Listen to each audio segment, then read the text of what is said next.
Pai do Senhor, meus irmãos, sejam bem-vindos ao nosso devocional. Hoje é dia 1º de abril. Deus te abençoe nesse mês que se inicia. Quando eu era criança, nem sei se ainda tem esse negócio, dizia que hoje era o dia da mentira, né? Mas a mentira não pode ter um dia, né?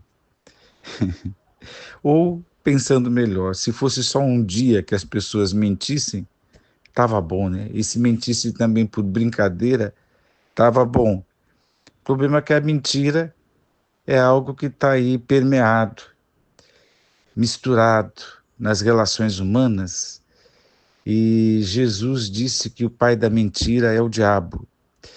Então, pensando nestas coisas do meu passado, né? Essa questão da mentira, da verdade, a gente quando evangeliza, a gente já leva uma certa acusação de nossos termos pluralistas ou exclusivistas. A pessoa, portanto, inteligente, educada, com um certo nível, tal, qualquer pessoa, ela não quer aceitar que alguém de uma outra religião imponha para ela aquilo que lhe serve, aquilo que lhe é verdade, como uma imposição plural, né? Então, aquilo que nós falamos, que Deus quer que todos sejam salvos, que Jesus veio para salvar a todos. Quando a gente pluraliza, é isso que eu estou querendo chamar de plural, né? Quando a gente diz que todos pecamos, né? Todos estão destituídos da glória de Deus, isso é plural, né? A gente, quando anuncia isso, não está falando, acusando os de fora e só, mas também não estamos falando só dos crentes, nós estamos falando de todo mundo, né? Então é plural. E as pessoas não querem ouvir isso que é plural, porque a tua fé é tua fé, eu tenho a minha cabeça. E, e a gente também tem não só essa coisa da pluralidade, mas também a questão da exclusividade.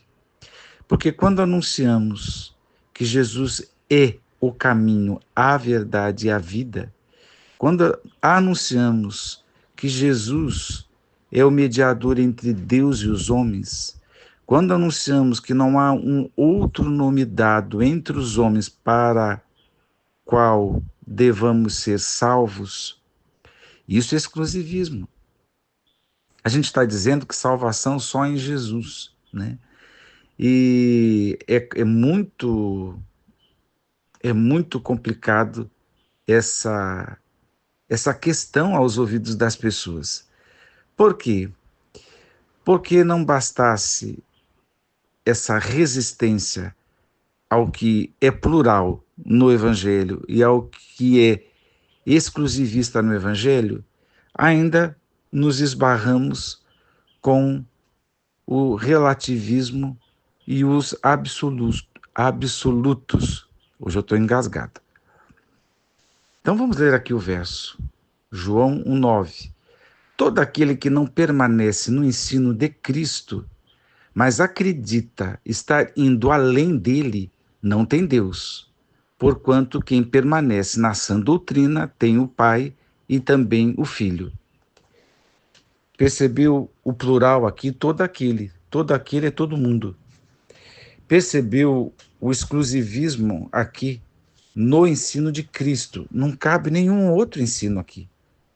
O que João apóstolo está falando é algo plural e algo exclusivista para todo mundo.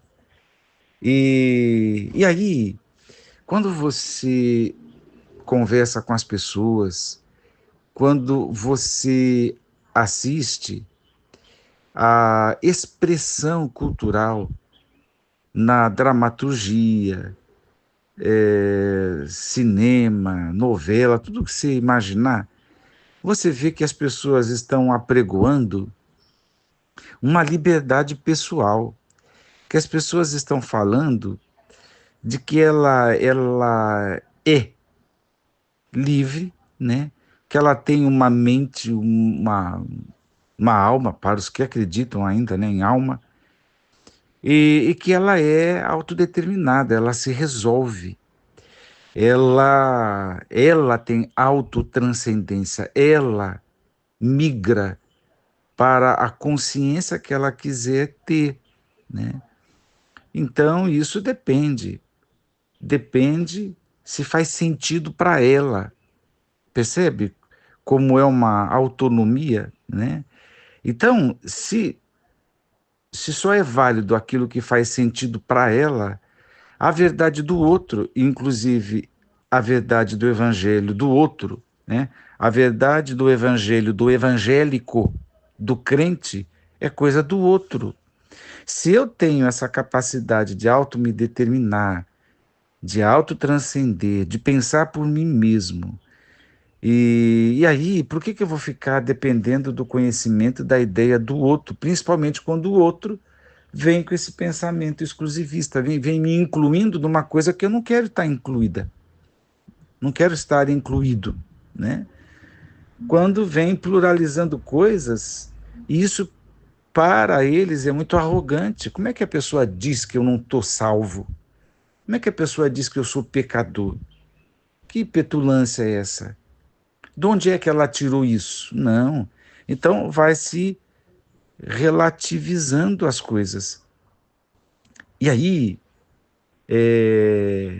o conhecimento do evangélico, a pregação do evangelho, eles não aceitam. Por quê? Porque eles estão vivendo o tempo deles, né? As coisas da minha geração. Eles também querem se responsabilizar pelas suas próprias ações. É como aquele jovem que diz que o pai e a mãe não devem falar nada porque eles já cometeram os erros deles e agora é minha vez de eu cometer os meus erros. Quer dizer que o aprendizado do pai e da mãe não interessa, não serve como conselho. Por quê? Porque o que importa é o meu tempo, é o que eu determino, é a minha consciência.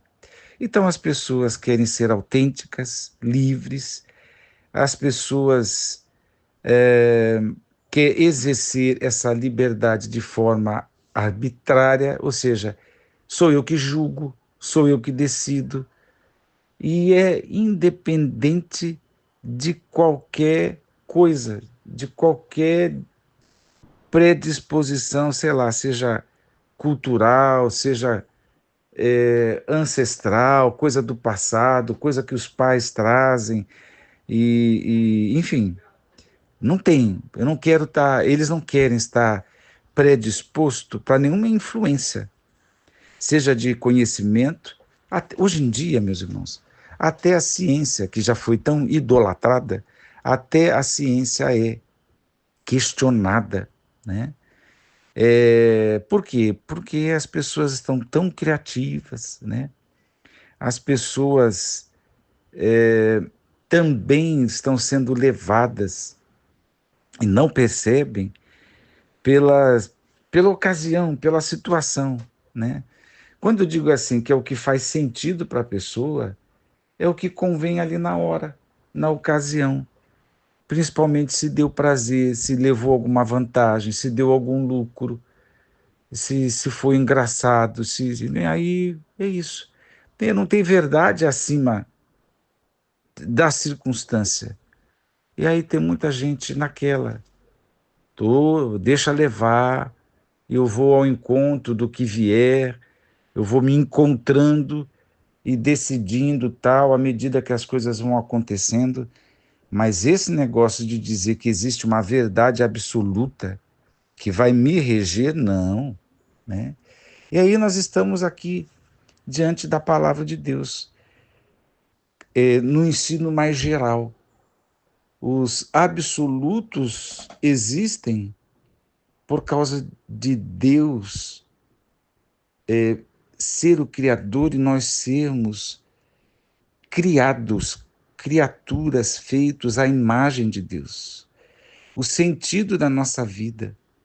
e tudo mais nunca vai ficar à parte de Deus, né?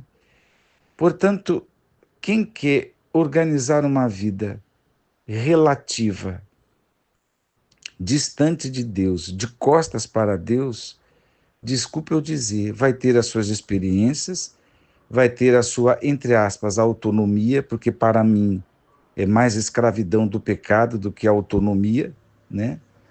E, e nunca vai ser feliz. Osmar está pegando pesado, não vai. Porque o verdadeiro sentido da vida, buscado na psicologia, antropologia, filosofia e tal, está em Deus, porque nós saímos de Deus.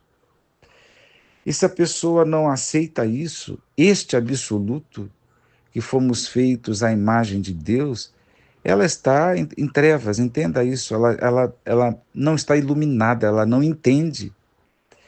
E essa mente que não foi iluminada pelo Espírito Santo pode cair no pior do relativismo. Porque quando a pessoa não tem um absoluto moral, né, porque estamos falando de Deus, então ela pode cair na mais ordinária imoralidade. Por quê? Porque qualquer coisa vale. Vale tudo, pode tudo. Imagina, não é o outro que vai, né? Aí a única restrição, isso em alguns lugares, não todos. A única restrição, por exemplo, para o sexo barra sexualidade é o fato de ser consensual ou não, né? Se dois ou um grupo concordarem, ok, né? Isso fala aqueles que são contra violências, abusos e tudo mais. Outros nem sequer validam mais os abusos e as violências sexuais, né? Então, abusar de um menor, nada demais, né? E por aí vai. Tudo por quê? Porque não tem uma verdade única, não tem uma verdade plural, não tem uma verdade exclusivista, não tem uma verdade absoluta. Então, cada um pegou as rédeas da sua vida, mas a Bíblia diz que são ovelhas sem pastor, errantes, perdidas. Deus tenha misericórdia. E o crente fique muito seguro no que a Bíblia diz. Todo aquele que permanece no ensino de Cristo, perdão, todo aquele que não permanece no ensino de Cristo, mas acredita estar indo além dele, não tem Deus. Então, o absolutismo em Jesus, a verdade única, plural em Jesus, quem não está em Jesus na sua doutrina não tem Deus. Porquanto quem permanece na sã doutrina tem Deus, tem o Pai e também tem o Filho. Eu acho que eu não vou encontrar uma ênfase melhor do que essa do apóstolo João. Deus te abençoe. Vamos orar. Deus eterno, nos submetemos, ó Pai, à tua verdade absoluta, ao teu único caminho, à verdade, à vida. Ó Deus, te agradecemos, porque a nossa vida só teve sentido em Ti e encontramos a verdade, porque o relativismo parece tão libertador, mas é uma prisão. As pessoas são levadas por ventos, por ondas, e não conseguem te perceber na existência. Deus tenha misericórdia da humanidade. Tenha misericórdia dos homens afundados em seus pecados. Tenha misericórdia de nós, para glorificarmos a Jesus todos os dias da nossa vida como o único e suficiente Salvador e como verdade absoluta das nossas vidas. Eu oro a Deus no nome de Jesus. Amém.